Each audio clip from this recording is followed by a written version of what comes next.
নমস্কার। মাননীয়া বলছেন উনি পদত্যাগ করবেন না।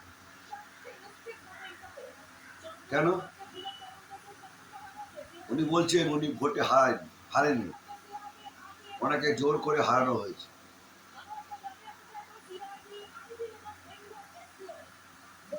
ভারতের ইতিহাসে এমন কোনো ঘটনা আছে কোনোদিন যে মুখ্যমন্ত্রী হেরে যাওয়ার পরও বলছেন উনি হারেননি, ভোটে হেরে গেছে, জনগণ ওনাকে ছুঁড়ে ফেলে দিয়েছে, তাও তিনি বলছেন হারেননি।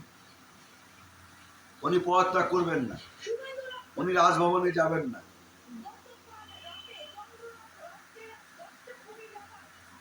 উনি এখন ওকালতি করবেন। ওকালতি করতে হলে তো আইনটা জানতে হয়। যদি আইন জানেন, সংবিধানটা মানুন, তাহলে সংবিধান মেনে পদত্যাগ করুন। যারা আপনাকে ভালোবাসতো, আপনার কর্মীরা, তৃণমূলীরা, তারা লজ্জা বোধ করছে, বলছে মাননীয়া আপনি আর হাসাবেন না, আমাদের লজ্জায় ফেলবেন না, আপনি পদত্যাগ করুন অতি দ্রুত। না, আপনি পদত্যাগ করবেন না। আপনি গণতন্ত্রে বিশ্বাস করেন না, আপনি সংবিধান মানেন না, রাষ্ট্রপতিকে অপমান করেন, প্রধানমন্ত্রীকে অপমান করেন, স্বরাষ্ট্রমন্ত্রীকে অপমান করেন। আপনি পরিবারতান্ত্রিক চালান। আপনার ভাইপোই শেষ কথা, আপনিই শেষ কথা। কোথাও কোনো স্বাধীনতা নেই, কারো কথা বলার অধিকার নেই। শুভেন্দু আপনাকে ভবানীপুরে হারিয়েছে, 2021 নন্দীগ্রামে হারিয়েছিল। শুভেন্দুর আত্মসহায়ক চন্দ্রনাথ রথকে খুন করা হলো। ভবানীপুরের নির্বাচনী শুভেন্দুর অধিকারী নির্বাচনী সমস্ত কার্যকলাপ দেখাশোনা করত। কালকে রাত 10:30টায় তাকে খুন করা হলো। কেন এত হিংসা করেন? আপনি অশান্তি ছাড়তে পারছেন না।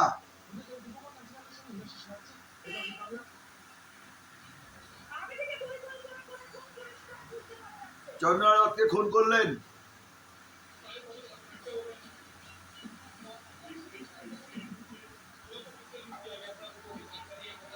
আপনি কোনোদিন গণতান্ত্রিক পদ্ধতি মেনে চলেন না, সংবিধান মানেন না।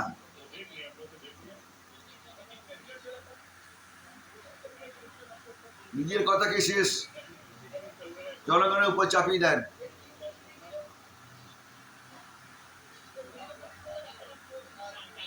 নিজেকে হাস্যপদ করে তুলেছেন, মানুষ আপনাকে নিয়ে হাসাহাসি করে।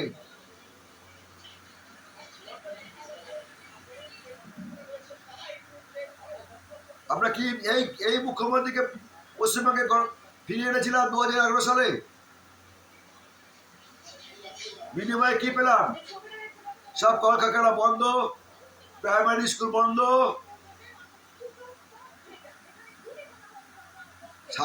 26,000 শিক্ষকের চাকরি চলে গেল, নতুন কোনো চাকরি নেই,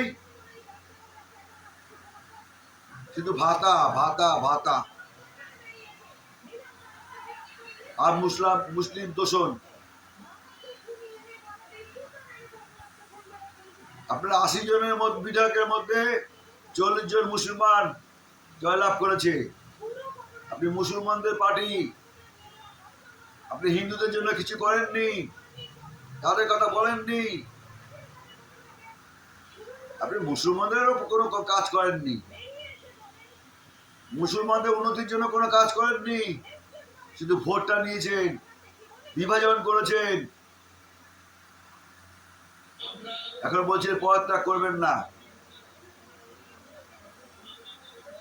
ভোটও হেরে গেছে, গণতান্ত্রিক উপায়ে ভোটে হেরে গেছে, জনগণ আপনাকে ছুঁড়ে ফেলে দিয়েছে। তারপরে পদত্যাগ করবেন না, সংবিধান মানবেন না, আপনি ওকালতি করবেন।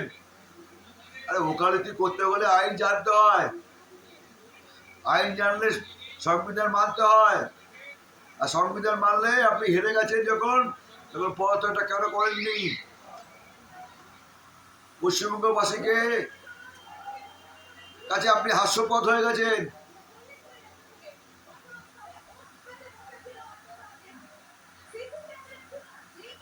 আপনার ব্যবহারে আমরা পশ্চিমবঙ্গবাসী লজ্জিত, লজ্জায় আমাদের মাথা নিচু হয়ে যায়। আপনি আমাদের মুখ্যমন্ত্রী ছিলেন, ভাবতে লজ্জা লাগে।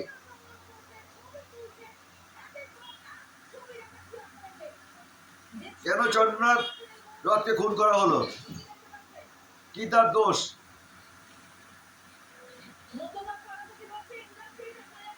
সে ভবানীপুরে শুভেন্দু অধিকারী সমস্ত দায়িত্ব, নির্বাচনী দায়িত্ব পালন করেছিল, এটাই তার দোষ। তার মা বিজেপি করে, এটাই তার দোষ। তার 10টা কুচি তাকে খুন করা হলো।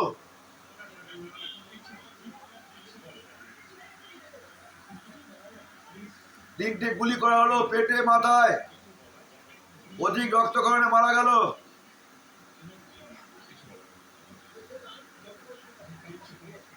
চারিদিকে যখন শান্তির বাতাবরণ দিয়ে যাচ্ছে, বিজেপি বিধায়করা, বিজেপি সভাপতি, রাজ্য সভাপতি, সেখানে খুন। জিতলো বিজেপি আর খুন হচ্ছে বিজেপি। বিজেপি জিতলো আর খুন হচ্ছে কারা? বিজেপিরা।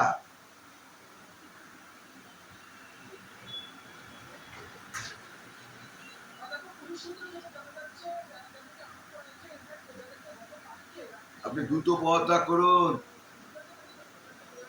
এটা ইতিহাসের একটা কলঙ্ক হয়ে থাকবে যে ভোটে হারার পরেও আপনি পদত্যাগ করলেন না। আমাদের লজ্জা হয়ে থাকবে। পশ্চিমবঙ্গের বাইরে গেলে আমাদের কৈফিয়ত দিতে হবে। কিরে তোদের মুখ্যমন্ত্রী গণতান্ত্রিক উপায়ে ভোটে হেরে গেল, তাও তো উনি পদত্যাগ করলেন না। উনি কি সংবিধান মানেন না? আমাদের বলতে হবে হ্যাঁ উনি সংবিধান মানেন না, উনি রাষ্ট্রপতিকে সম্মান করেন না, একজন আদিবাসী রাষ্ট্রপতিকে উনি সম্মান করেন না, উনি স্বরাষ্ট্রমন্ত্রীকে সম্মান করেন না, উনি প্রধানমন্ত্রীকে সম্মান করেন না, স্বরাষ্ট্রমন্ত্রীকে অকথ্য ভাষায় গালাগালি করেন, প্রধানমন্ত্রীকে গালাগালি করেন, বিরোধী নেতাকে শুভেন্দু অধিকারী সম্মান করেন না।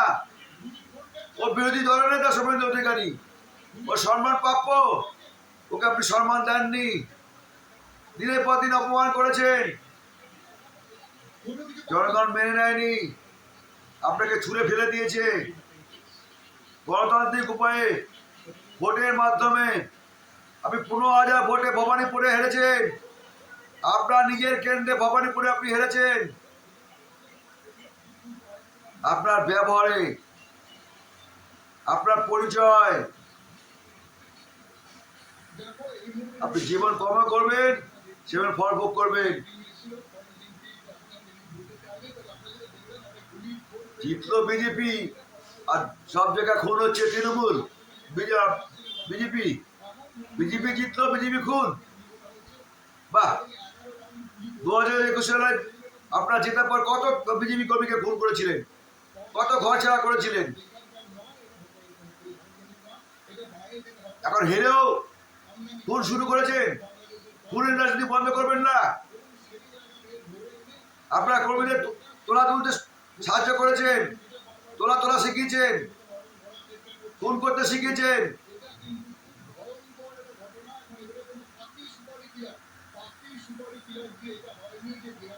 কোন রাজ্য তৈরি করেছিলেন আপনি? শেষ করে দিয়েছেন একদম। কোনো বেকার ছেলের চাকরি নেই, শিক্ষা নেই। শিক্ষার কি হালটা করেছেন আপনি? রাস্তাঘাটের কিছু কোনো মানে অবস্থা বেহাল দশা। সামান্য বৃষ্টিতে জলে ডুবে যায় পশ্চিমবঙ্গে, গলিতে গলিতে ঘরে জল ঢুকে যায়।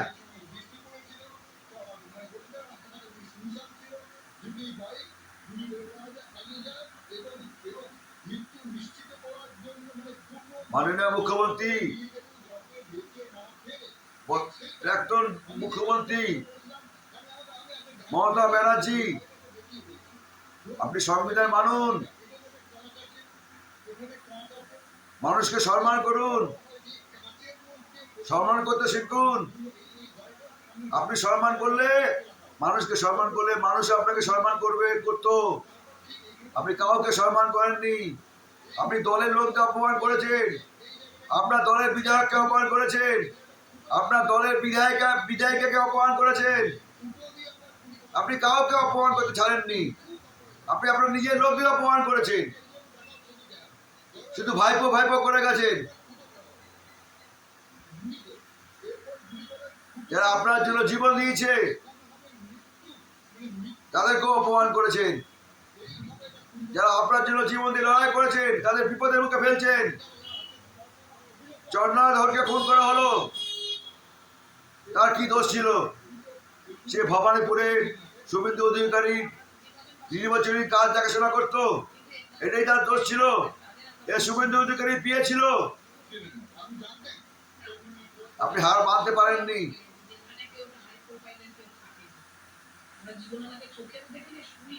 ভারতবর্ষের ইতিহাসে এমন ঘটনা ঘটালেন আপনি, যে ভোটে হেরেও আপনি পদত্যাগ করবেন না। আপনাকে তো সরিয়ে দেবে রাজ্যপাল। আপনি রাষ্ট্রপতির শাসন চান, দুদিনের জন্য রাষ্ট্রপতি শাসন হবে। পশ্চিমবঙ্গের ইতিহাসে আপনি কলঙ্ক তৈরি করলেন আপনি। আর কত অপমান করবেন পশ্চিমবঙ্গবাসীকে, পশ্চিমবঙ্গকে? এবার থামুন।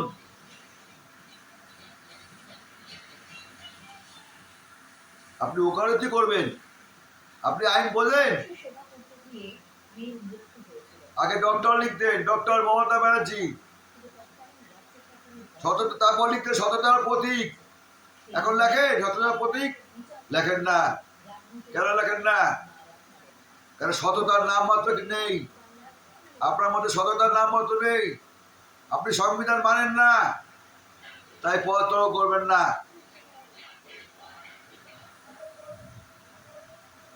আপনার হার মেনে নিন, পদত্যাগ করুন।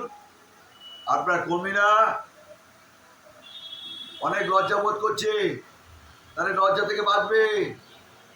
আরো লজ্জা বাড়াবেন না, আপনার কর্মীদের আর লজ্জা বাড়াবেন না। আপনাকে তারা ভালোবাসে, তাদেরকেও আপনি লজ্জায় ফেলে দিয়েছেন, তাদের মাথা নিচু করে দিয়েছেন।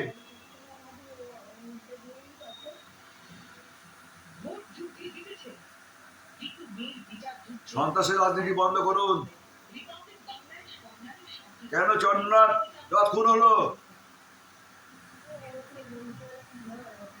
শুভেন্দু অধিকারী বিয়ে ছিল, ভবানীপুরের নির্বাচনী শুভেন্দু অধিকারী সমস্ত কাজ ক্ষমতা দেখাশোনা করতো, এইটার অপরাধ। আপনি হেরে গেছেন, তাই জনগণ আপনাকে হারিয়েছে। জনগণ ভোট আপনাকে দেয়নি, শুধু মুসলমানের ভোট পেয়েছেন আপনি।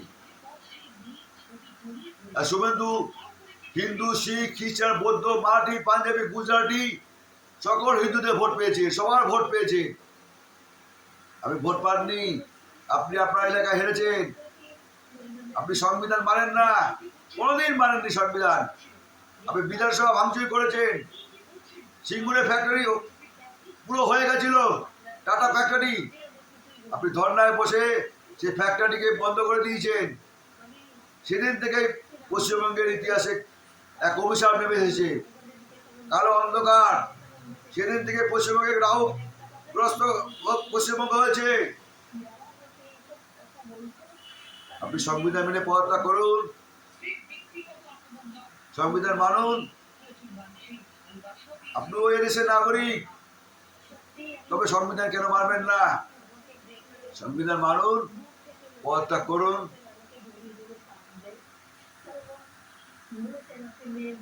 জয় হিন্দ, বন্দে মাতরম, জয় শ্রীরাম।